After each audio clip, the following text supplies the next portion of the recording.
Le Flash Info avec le centre de stockage de la Manche. Et on débute par l'affaire Matisse à Caen. Sylvain Joanneau qui a décidé de ne pas faire appel. L'homme de 41 ans condamné à 20 ans de prison pour l'enlèvement et la séquestration de son fils avait jusqu'à hier 16h30 pour faire appel. Finalement, il abandonne. Un soulagement pour la mère de Matisse qui ne voulait pas d'un autre procès. L'enquête ne s'arrête pas pour autant. On rappelle que l'enfant est toujours porté disparu. Affaire de stupéfiants au tribunal de Cherbourg. 32 kilos de cannabis ont été saisis jeudi dernier sur un voilier au large du cap de la Hague.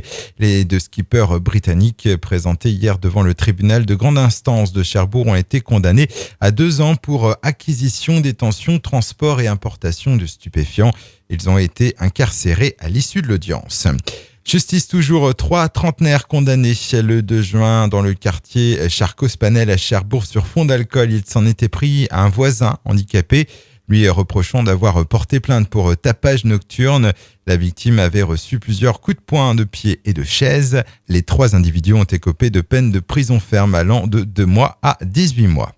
Sur les traces d'ADN Viking, depuis hier, des scientifiques britanniques sont à Valognes pour recueillir l'ADN de Normands, un prélèvement volontaire qui est effectué sur 2 jours et sur une centaine de personnes.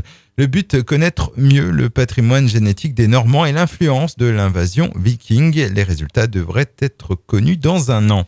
Et puis un mot de sport et de voile parti dimanche en fin d'après-midi de Concarneau. Les 39 skippers de la solitaire du Figaro progressent tranquillement vers Torbay en Angleterre, terme de la 3e étape où ils sont attendus demain.